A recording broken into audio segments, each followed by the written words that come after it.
And the genesis of existence not existed but the vast and enigmatic expanse, referred to as Greninja's abyss. From this unfathomable void, the very first realms took shape. To the south, Muspelheim emerged as a radiant land engulfed in unrelenting flames, fiercely guarded by Sur and his blazing sword. Meanwhile, Niflheim came into being to the north, a frigid domain cloaked in perpetual fog, where the spring heifer Gilmer resided, giving rise to the primordial rivers.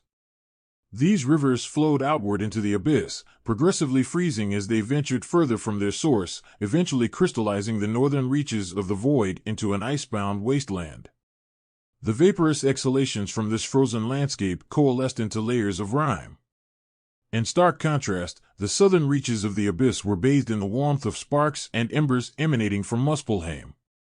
These fiery elements created a gentle breeze that drifted towards the icy north. As this warm breath touched the frosty rime, it prompted its transformation, causing droplets to merge and take on life, ultimately giving birth to Ymir, the progenitor of the frost giants. Remarkably, as Ymir lay slumbering, the sweat from his left armpit engendered 2 offspring while his legs gave rise to a 6-headed son. From this celestial coupling emerged the first frost giants. The moisture from Ymir's icy body formed the nurturing cow Adamel, whose milk provided sustenance by licking the salt-encrusted stones encircling her and Ymir. It was during her stone-licking endeavor that she made a significant discovery. On the first day, her efforts unveiled the presence of a man's hair beneath the stones. Subsequently, his entire head was revealed on the second day, and by the third day, he was entirely uncovered. He was soon entangled in bonds of matrimony with Besler, the daughter of Jaya. Their union bore fruit in 3 children, with Odin being the eldest, followed by Vili. The 3 brothers, Odin, Vili, and Ve, would embark on a fateful journey. Together, they took the life of the giant Ymir, resulting in a torrent of blood that deluged and drowned all the frost giants, save for Bergelmir. He ingeniously constructed an ark, rescuing himself and his wife, thus becoming the forebears of the frost giant lineage. Odin and his brothers harnessed Ymir's remains to shape our world today. His blood gave rise to seas and lakes, while his flesh formed the foundation of the land. The mountains were molded from his bones, and the rocks fashioned from his teeth. His colossal skull became the arching sky, its 4 corners anchored to the earth. And from Ymir's flesh emerged the dwarfs, each stationed at one of the earth's cardinal points, known as north, south, east, and west. In their divine craftsmanship, the brothers distributed the sparks and embers emanating from Muspelheim throughout the heavens, thereby birthing the stars. These celestial bodies were meticulously arranged to distinguish day from night, thereby initiating the passage of time. As the world took on its circular form, it became encircled by a boundless ocean. The brothers designated territories for the giants along its shores, a realm named Jotunheim. To protect against these colossal beings, they constructed formidable fortifications deeper inland, crafted from Ymir's eyebrows, christening Midgard. The next act of creation involved the beings of great potential, humans. Odin and his brothers extracted the essence of their minds and hurled them into the heavens, giving rise to the clouds. Driftwood served as the foundation upon which these primordial clouds formed. The first humans were born from this ethereal materialization, a man named Ash and a woman named Elm. These progenitors were bestowed with a home in Midgard, where their descendants continue to dwell. The divine architects also constructed a majestic city at the world's heart named Asgard. Odin ascended to the throne as its ruler in this magnificent realm, and Frigg, a paragon of beauty, became his wife. She bore him the Aesir, the divine deities who resided in Asgard. In light of this, Odin earned the moniker All-Father, as he was not only the progenitor of the gods, but also mankind. To bridge the various realms, the gods erected the Bifrost, a structure known to humans as a rainbow. Adjacent to this resided Heimdall, the guardian of the bridge. Heimdall possessed impeccable sight, capable of piercing both night and day. His visage featured golden teeth, and in his possession, he wielded Gyllerhorn, a horn whose echoes reverberated throughout all worlds. In the frosty domain of Jotunheim, a giant named Nordred begot a daughter named Night. She, in turn, gave birth to a son named Day. Odin took Night and Day under his wing, entrusting each with a horse and chariot, tasking them to traverse the heavens. Night steered her chariot, and Day controlled the movement of the moon. Their celestial journey was relentless, driven by an unceasing chase. In pursuit were two formidable wolves, Skoll and Hati, who harbored an insatiable desire to devour the luminous siblings. 9 wells emerged to house the diverse beings of the universe. Asgard became the dwelling place of the gods, while humans inhabited Midgard. Alfheim was designated for the Light Elves, and Svartalfheim, also known as Nidavellir, was bequeathed to the dwarves, often referred to as the Dark Elves. Jotunheim was ceded to the giants, and Vanaheim became the abode of the Vanir, a group of sagacious fertility deities. In the primordial tapestry, Niflheim and Muspelheim occupied their roles as the cosmological progenitors. And finally, Hell stood as the realm for those who met dishonorable ends in life, serving as their afterlife abode. These realms were all interconnected by the immense ash tree, Yggdrasil, with 3 colossal roots anchoring it.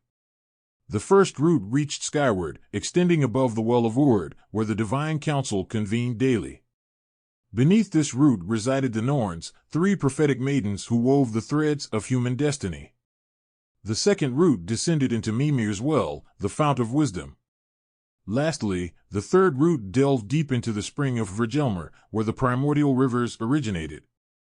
This root was ceaselessly gnawed upon by the dragon Nidhogg.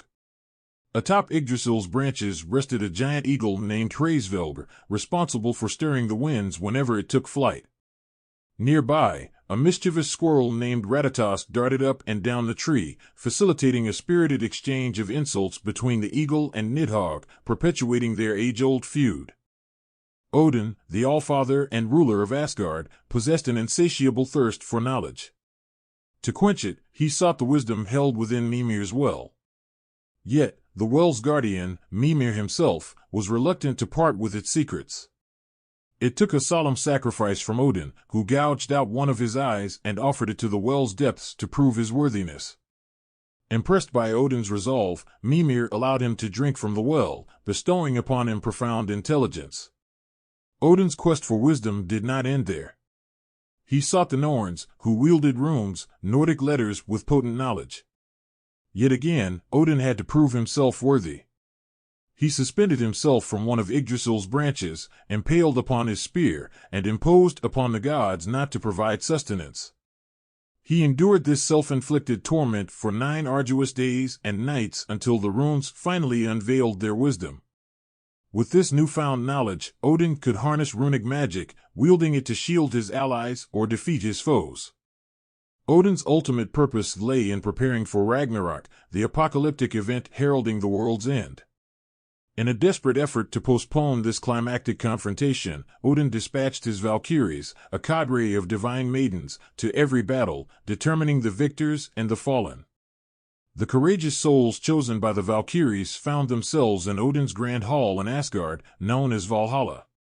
In Valhalla, Odin presided at the head of a vast feasting hall, accompanied by his 2 loyal ravens, Hugin and Munin. These avian messengers set forth into the world each day at dawn, returning to relay the events of the mortal realm to Odin. The warriors dwelling in Valhalla were known as the Einherjar and engaged in daily battles with each other. When Ragnarok descended, they would sally forth from the hall, shoulder to shoulder with the gods, to confront the forces of chaos. Thor, Odin's son and the protector of humanity, was the mightiest of the gods. Adorned with a magnificent mane of fiery red hair and a glorious rosy beard, Thor traversed the skies in a chariot drawn by 2 goats. Though prone to anger, Thor's intentions were benevolent, yet he often found himself trapped in the tricks of Loki, the god of mischief. Thor was wed to the goddess Sif, who fell victim to Loki's capriciousness. Loki's humor led him to shear Sif's golden hair, which caused great consternation for Thor. To remedy the situation, Loki promised to secure a new head of hair for Sif from the skilled dwarves. Loki fulfilled his promise, and the dwarves crafted a radiant head of hair for Sif and an indestructible hammer, Mjolnir. During the forging of the hammer, however, a fly bit one of the dwarves, impairing his vision and resulting in an unusually short handle for Mjolnir. Despite this flaw, the hammer proved an extraordinary weapon, with unfailing accuracy and always returning to Thor's grasp. Loki, the god of mischief and a son of the giant Farbati, was a mercurial figure, aligning with or against the Aesir as it suited his whims. He frequently outwitted and played pranks on Thor and other deities for his amusement. Over time, Loki's harmless mischief escalated, and he became a sworn enemy of the Aesir. Loki fathered several children, including Hel, who presided over a realm that bore her name. Among his other offspring were the Midgard serpent, Thor's perennial rival, and the monstrous wolf Fenrir. Loki's malevolence reached its zenith when he orchestrated the demise of Balder, Odin's beloved son and the most exquisite of the gods. Balder, sensing his impending fate, sought the protection of his mother, Frigg. She invoked a blessing upon him, rendering him impervious to harm from any weapon, mundane or divine.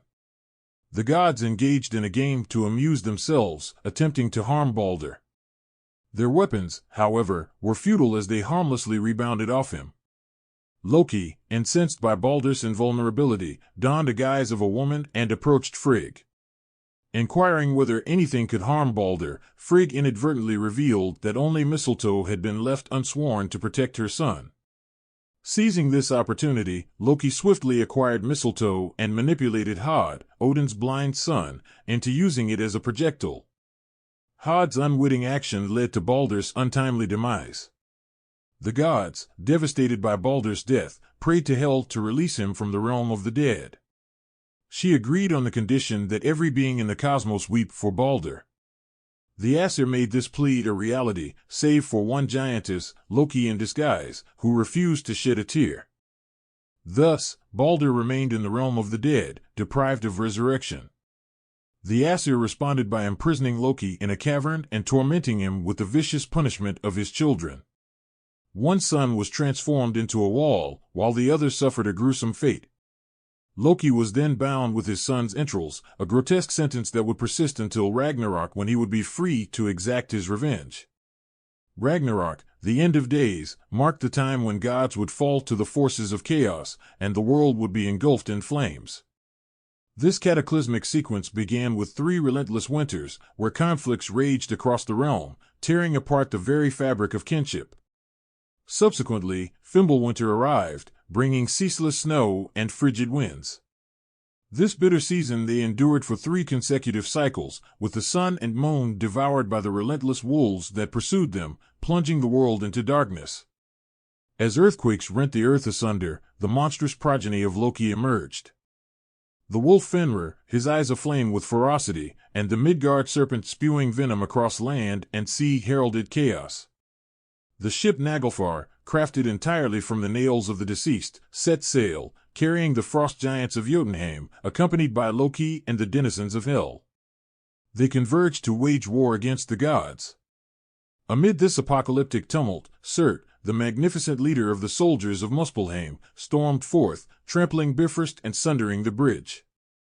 Nidhogg, the dragon that gnawed incessantly at the root of Yggdrasil, joined the giants in their onslaught. Heimdall, the bridge's guardian, sensed the impending cataclysm and sounded Gyllerhorn, alerting the gods to the twilight of existence. The Aesir and the Einherjar bravely marched to confront the forces of chaos, with Odin leading the charge. Despite Odin's meticulous preparations, the gods met their fate, one by one, until none remained. Frey, the fertility god, clashed valiantly against Surt, but fell to the searing edge of the flaming sword. The guardian dog of Hel wreaked havoc on the battlefield, leading Tyr, the god of war and justice, to sacrifice himself to defeat the beast. Thor, the god of thunder, waged an epic battle against the Midgard serpent, the clash of lightning and venomous fangs resulting in Thor's ultimate demise. Odin, confronting Fenrir, fought gallantly, but the mighty wolf claimed victory, devouring the Allfather. Witnessing his father's fall, Vidar, Odin's son, launched a daring assault on the wolf, thrusting his foot into Fenrir's lower jaw and tearing the beast asunder. Heimdall engaged Loki, and their duel culminated in the demise of both. Surt, in a final cataclysmic act, engulfed the entire world in flames. The conflagration consumed all, bringing about the world's end. Yet, this was not the ultimate finale. A new one could be born from the ashes of the old world if certain beings survived Ragnarok. Those who endured would rebuild the fallen world. Odin's sons, Vidar and Vali, emerged from the ruins of Asgard, accompanied by Modi and Magni. Balder and Hod ascended from Hel and reminisced on the bygone era. 2 humans, sheltered in Hodmir's wood, were among the survivors and would go on to propagate the world. Their descendants would flourish and revel in a time of peace.